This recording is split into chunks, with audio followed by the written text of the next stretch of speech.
So welcome to a special Ask Jim piece about the Daily Mile. We're doing this because it's the 10th anniversary of INEOS' involvement in the Daily Mile. And for this piece, I'm really pleased to say we're joined with not just Jim, but also Elaine Wyllie. And we're going to talk about the Daily Mile. And I'm going to start with the first question for Elaine. So we're here to celebrate 10 years of INEOS being involved with the Daily Mile. I'm pleased I'm joined by Jim Ratcliffe and Elaine Wyllie. And Elaine, I'm going to start with you. So when you think right back to the beginning, what were you trying to solve? Why did it matter to you? So I'll never forget day one. An elderly volunteer said to me, the children are not fit. And I thought we were really good at sport. We were successful. And so I watched a class of 10-year-olds attempt to run around the field. And of the 31 children, a handful could run around the field without stopping. And so our sporting success was masking the fact that most of our children weren't fit. Yeah. And it was a bit like the reverse of Chariots of Fire. You know the scene Yes. where the coach is watching them run along the sands thinking these magnificent athletes. Well, I was watching these children thinking, my goodness. And it's really shocking, actually. I was really quite shocked. So what I remember from the very beginning was the instant impact on mental health and the very quick impact on physical health of the children. So mental health from day one, they were coming in bright-eyed, glowing cheeks, hair stuck to their head, looking like children should, looking at children from children from 1955 really. And so the mental health benefits were being reported immediately, but they get fit in 3 or 4 weeks, the scientists tell us. And so that's what I remember, the impact. And Jim, what was it about the Daily Mile that grabbed your attention, that wanted you to get involved? I think where I was is just as really, in a sense, a common man. You could observe that children were not what they were when I was at school. Because when I was at school, nutrition was different and exercise was different. You know, you got lots of exercise when I was at school. Naturally, you'd cycle or walk to school, and you'd play lots of sport and all that sort of thing. It was always on the school curriculum. And there weren't any supermarkets when I was kicking around. So, you know, nutrition was sort of fairly simple, but quite good quality. And, you know, as a consequence, there was no child obesity when I was at school. You know, if I look back, I mean, I'm going back quite a while, obviously, and everybody was sort of not in great shape necessarily, everybody, but everyone was in reasonable shape and quite fit. But then when you observed the children 10 years ago, that wasn't the same. You see lots of kids that were out, they were distracted with all their Xbox and all this sort of stuff. They spent a lot of time sat on the sofa watching TV, and they'd eat sort of, you know, food that was poor. So I think when we first sort of bumped into each other, I was very taken by that sort of combination of, you know, a bit of fitness every day and getting kids back into shape.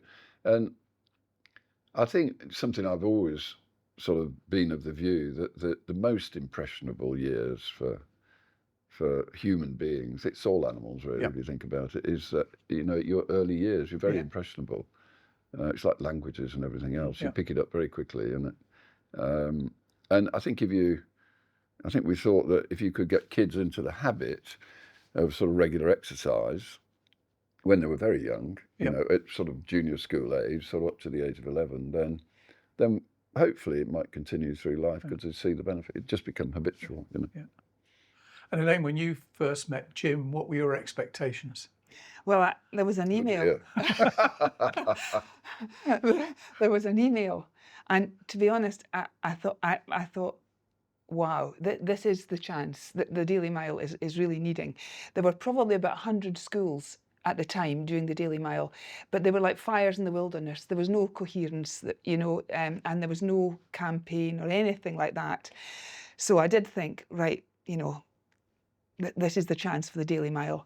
And so, you know, you imagine this. I imagined a big table, a big sort of boardroom table. This is what I thought, and Jim in a suit and everything. So I arrived on the 5th floor, and you were at a coffee table wearing your jeans. So that was good. So it was a good start. It was a good start, and So my expectations, well, I was very hopeful indeed, but what happened next I didn't expect, which was that I was used to working for a local authority where really nothing happens fast. The decision-making process can be very slow.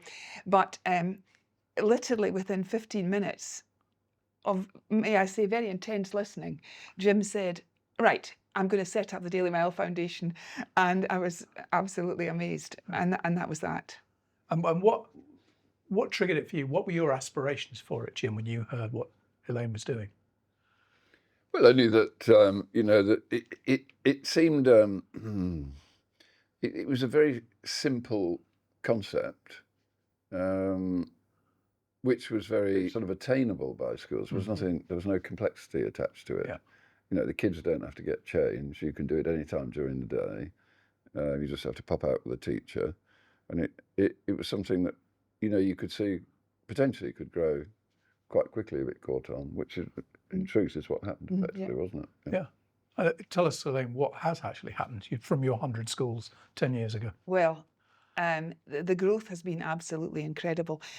Not just in numbers, but the quality of the way that the Daily Mail's been adopted. People do it properly. You know, it belongs to the children. They go at their own pace. All the barriers to participation in physical activity have been removed. Something which really strikes me is INEOS has taken the Daily Mail from obscurity to being a household name, and that's incredible. We're at the table with the, you know, Sport England, London Marathon, Park Run. We're unignorable now because of the work that INEOS did, and what has happened is there's been a rise in empowerment of children to look after themselves, because it's about self-care. It's about taking responsibility for your own health. Yeah. Otherwise, the NHS, you know, what's it going to do if we don't look after ourselves? And actually, the Daily Mail is working from age 2. We did it from age 3. Yeah. And our 3-year-olds could do it no bother at all. And so that, what INEOS have done is going to have a huge impact, is having an impact now, and on the future health of children. I think it's going to change not just their health, but the perception of what they're able to do and take responsibility for. Yeah, absolutely. And just give us the numbers, Elaine. The numbers are over 5 million children are registered to take part, around 20,000 schools, and 90 and 100 countries across the world. Yeah. And it's crossed continents, it's crossed climate zones, school cultures, to all these places. Amazing. And Jim, I mean, do you think it's needed even more now than ever? Yes. Yeah, most certainly, really, I think, yeah. Given that we've got children sitting in front of screens for Correct. a huge amount of their time. Yeah, I think that's gone in the wrong direction, really. Yeah. And Elaine, what have you heard from teachers and parents about the Daily Mail? Really incredible stories, on an individual level, but also, you know, in terms of the mass cohort of children. So children, you know, who they just get the chance to, because it's there, and sometimes people don't think, you know, that child will ever run or will. But actually, we have a little boy in Leeds who has brittle bone disease, and his parents insist that he does the Daily Mile, and his consultant said it has improved his bone density, and he does it every day. It's quite remarkable. A little boy in Ireland with half a heart does it. A girl in Yorkshire who was recovering from a stroke, and her convalescence fitted right in with she was out there like everybody else with her friends, and she could do as much as she wanted. So lots of incredible individual stories, children with cerebral palsy and so on, who've never run, walk, and then they take off.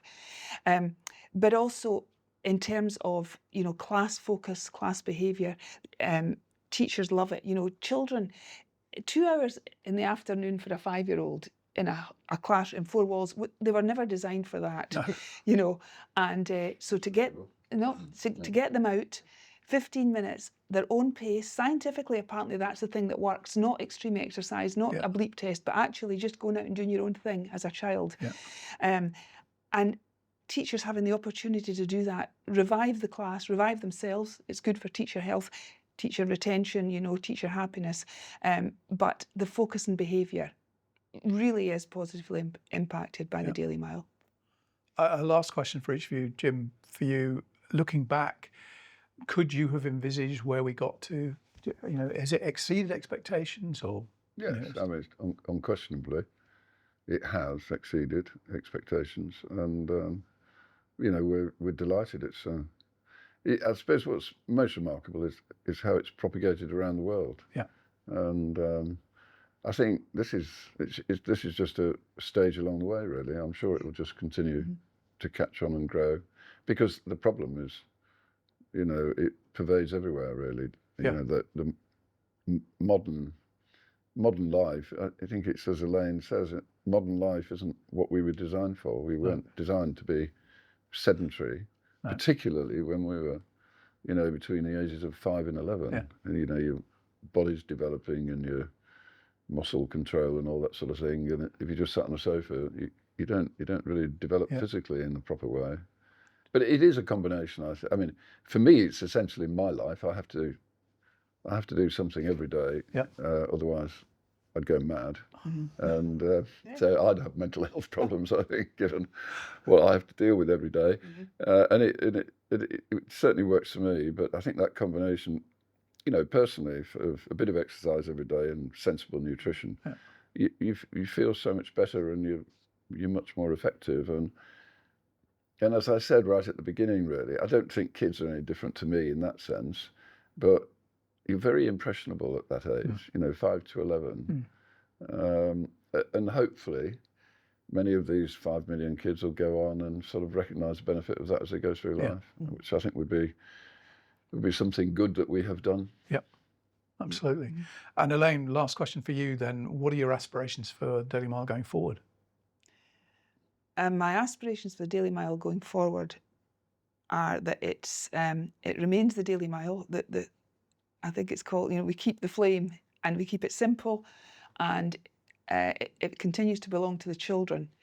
And it has the potential, as the Chief Medical Officer in Scotland said, to be a cure for many of the ills that children suffer from today. It's free, and I would like people to recognise that, to ensure that it stays the same, and to make it happen for children. Because if you think that 50% of our children are overweight or obese, about 60% lack basic fitness. Who's failing them? The adults around them are failing them, and this is not good enough. So that has to be addressed, taken seriously, and something free like the Daily Mile that the children enjoy needs to be embraced. So ideally, an entitlement for all children. It's not a lot to ask, but I would like that to happen for them. Great.